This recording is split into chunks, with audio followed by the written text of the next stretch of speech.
L'honorable député de Saint-Hyacinthe-Bagotte, s'il vous plaît. Merci, Monsieur le Président.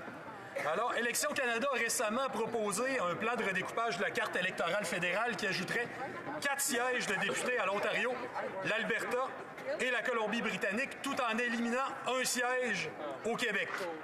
Cette réforme de la carte électorale fera jamais de nous, le peuple québécois, une quantité négligeable au sein du régime canadien. Alors que le Québec représente aujourd'hui 78 sièges sur les 338 de l'actuelle Chambre des communes, si le projet de réforme allait de l'avant, le Québec occuperait 77 sièges sur les 342 de cet hypothétique futur Parlement fédéral.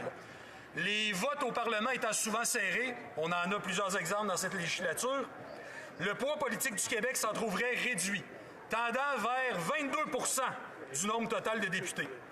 La tendance sera claire. À mesure que l'importance démographique du Québec baissera, son pouvoir d'influence en cette Chambre tendra de façon croissante vers l'insignifiance. Au-delà des mathématiques, les conséquences d'une réduction continuelle de l'importance du Québec au sein de l'institution décidant des lois du pays aura des conséquences réelles. Le Québec aura de moins en moins voix au chapitre et ses intérêts et valeurs seront de plus en plus dilués au profit des intérêts et valeurs du Rest of Canada. N'est-ce pas là, justement, Monsieur le Président, la conséquence réelle de notre présence au sein de ce régime, dont la logique est de nous minoriser perpétuellement? Avant l'avènement de la mal nommée Confédération, quand les Canadiens français étaient plus nombreux que les Canadiens anglais, on avait droit à une représentation égale, donc 2 peuples inégaux en nombre, un même nombre de députés. Tant et aussi longtemps, bien sûr, que les Canadiens français étaient moins nombreux. Est arrivé le régime de 1867. Alors que les Canadiens français étaient désormais moins nombreux, la représentation parlementaire serait désormais proportionnelle. C'est commode quand c'est le conquérant qui décide du système en place. En 1867, la voie de notre minorisation continuelle a été érigée en système. Du 36 % de la Confédération de la Chambre de l'époque que représentait la Province of Québec en 1867, notre poids a été réduit à chaque réforme de la carte électorale. 28 % en 1947, 26 % en 1976, 25 % en 1999, 23 % en 2015 et prochainement 22 %. Plus le temps passera et plus le Québec sera noyé dans la marée rouge, Monsieur le Président. Plus le temps passera, moins le Québec inspirera quoi que ce soit à Ottawa, ni crainte ni respect. Plus le temps passera et plus nous devrons gaspiller des énergies à tenter de nous expliquer, de nous faire comprendre, de nous faire respecter. Nous devrons nous remuer comme des diables dans l'eau bénite, Monsieur le Président, pour conserver un minimum de place dans les débats de ce pays. C'est pourquoi le Bloc québécois a déposé, cette session-ci, un projet de loi qui visait à créer une clause nation. Une clause nation qui garantira que le Québec n'aura jamais moins que 25 % des sièges de députés dans cette Chambre. Cela sera un strict minimum. En 2006, le gouvernement canadien a tenté de distraire le Québec en lui accordant l'étiquette de nation dans un Canada uni. Ne serait-il pas temps de montrer que les mots ont un sens, qu'ils ne servent pas qu'à cette Chambre? Est-ce que cette Chambre va oser adopter notre motion pour que ça ne serve pas simplement qu'à distraire les Québécois, Monsieur le Président? Cette motion aurait au moins le mérite de limiter les dégâts. Mais il ne faut pas se tromper sur une chose. Le Québec n'a jamais eu le pouvoir à Ottawa. Il ne l'a pas et il ne l'aura jamais. Cet État est contrôlé par une autre nation.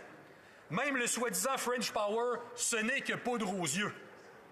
Certains dirigeants du Canada ont beau à l'occasion venir du Québec, leurs actions et décisions vont toujours être soumises, puis à juste titre d'ailleurs, à la loi de la majorité canadienne. La nation québécoise va toujours être à la merci des choix que la majorité va nous imposer. Le seul Parlement où la nation québécoise occupe 100 % des sièges, c'est l'Assemblée nationale. On ne compte plus les motions adoptées à l'unanimité par notre Assemblée nationale qu'on ne daignera même pas discuter ou mentionner en cette Chambre, Monsieur le Président. Si former une nation a un sens, le Parlement qui représente à 100 % cette nation devrait pouvoir ne pas subir de loi dont il ne veut pas, comme la loi sur les mesures d'urgence, rejetée unanimement par Québec. Il devrait aussi, ce Parlement, pouvoir adopter 100 % de ces lois sans craindre qu'elles ne soient charcutées par les tribunaux d'un ordre constitutionnel qu'il n'a jamais signé, auquel il n'a jamais consenti, comme ça a été le cas de la Charte de la langue française, qui n'est plus que l'ombre d'elle-même aujourd'hui, Monsieur le Président. Il devrait aussi pouvoir cesser de craindre que ces choix démocratiques, comme la loi 21 sur la laïcité, soient l'objet d'une contestation financée par un État où il ne représente qu'une minorité. Il devrait pouvoir opter pour ses propres politiques, celles qui reflètent ses valeurs et ses intérêts en matière de culture, en matière de justice, en matière de solidarité sociale, en matière d'environnement, d'énergie, de relations internationales, d'accords commerciaux. Quand l'Assemblée nationale vote, par exemple, unanimement en faveur de la hausse des transferts en santé, elle ne devrait pas supplier constamment un Parlement où le Québec ne représentera prochainement que 22 % des sièges, de daigner lui renvoyer une partie des impôts que nous payons. Être une minorité, de plus en plus minoritaire de surcroît, dans un régime étranger, ça nous condamne à gaspiller notre potentiel et ça nous contraint à d'éternels compromis ridicules. Et ces compromis vont devenir des compromissions à mesure que notre poids va être de plus en plus négligeable. C'est notre seul destin au sein du Canada. Le régime nous prive chaque jour davantage des moyens de décider par nous-mêmes de ce que nous voulons pour nous-mêmes. Et ce régime est irréformable. Est-il préférable d'être 100 % de soi-même ou d'être 22 % de quelqu'un d'autre? D'être une majorité ou d'être une minorité? Pour moi et pour mes collègues, poser la question, c'est y répondre. Nous voulons l'indépendance du Québec parce que le Canada n'est pas notre pays. Ses choix sont les siens, pas les nôtres. L'indépendance est un enjeu de démocratie. Il existe assurément des pays indépendants où les peuples ne sont pas libres, mais il n'existe aucun peuple qui soit libre sans son indépendance. C'est aussi simple que ça. C'est une arithmétique très simple à comprendre. Une nation à qui on enlève ses outils politiques, on appelle ça une collectivité neutralisée, condamnée à l'épuisance. Tel est le réel enjeu derrière la refonte de la carte électorale. Nous devons quitter sans rancœur l'État canadien parce qu'il n'est pas le nôtre. Nous ne sommes pas chez nous dans le Canada et dans ses institutions. Nous en avons assez de voir l'État canadien saper nos choix démocratiques au nom d'un régime constitutionnel qui nous a été imposé. Nous en avons assez de vivre avec des choix de société qui ne sont pas les nôtres, des choix qui souvent même sont contraires à ceux que nous ferions en pleine liberté. La véritable histoire du Québec débutera, Monsieur le Président, par le parachèvement de notre pays à nous, Français, laïques, justes, humains, fondamentalement libres, celui où nous n'aurons plus besoin de demander la permission à qui que ce soit pour faire les choix qui sont les plus conformes à nos valeurs et à nos intérêts fondamentaux, la République du Québec. Merci, Monsieur le Président. Oui. Questions et commentaires. Questions and comments. The honorable member. L'honorable député de Kingsand. Monsieur le Président, et je veux remercier mon collègue pour son discours et je vais poser ma question en anglais juste pour s'assurer que mes mots sont corrects et directs. I'm sympathetic. Je suis sympathique à l'idée qu'au Québec, surtout avec la culture française et la dynamique sur place, il y a quelque chose à préserver, à promouvoir et qu'il faut appuyer. Il y a une notion qui semble s'infiltrer à la Chambre aujourd'hui que le Québec est la première province dans l'histoire à perdre un siège dans le cadre du redécoupage. C'est faux. Au Nouveau-Brunswick, nous avions à un certain moment 21 sièges. Nous en avons aujourd'hui 11. Le Québec a une disposition qui prévoit qu'il n'y aura jamais moins de 75 circonscriptions.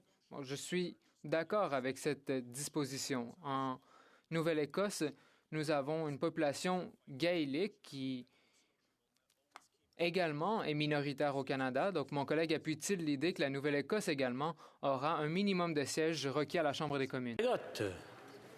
Merci, Monsieur le Président. Je remercie notre collègue pour sa question.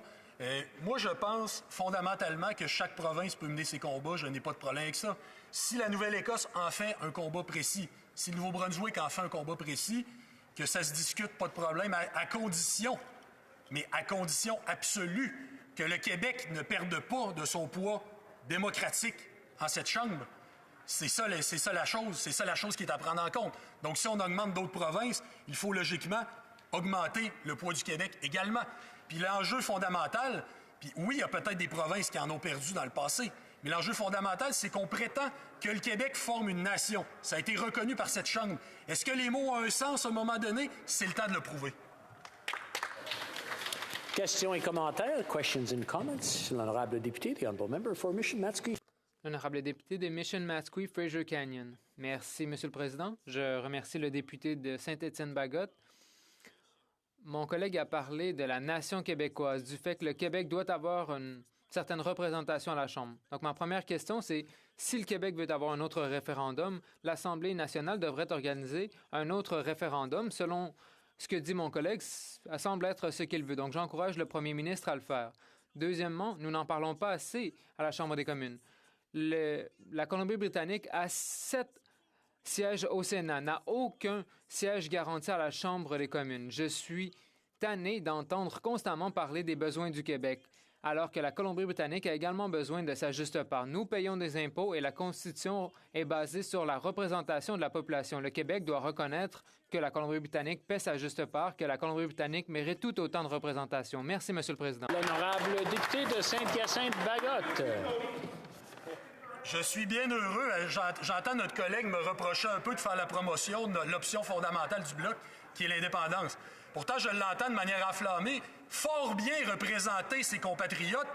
C'est notre cas également en démocratie. Il est élu pour représenter ses compatriotes. Je suis élu, mes collègues le sont pour représenter les nôtres. Et nous le sommes en tant qu'indépendantistes, tout en sachant que c'est pas ici qu'on va le provoquer. Puis nous aussi, je veux les rassurer, nous aussi, on va inviter l'Assemblée nationale à lancer un processus d'accès à l'indépendance. On est les premiers à être favorables à ça.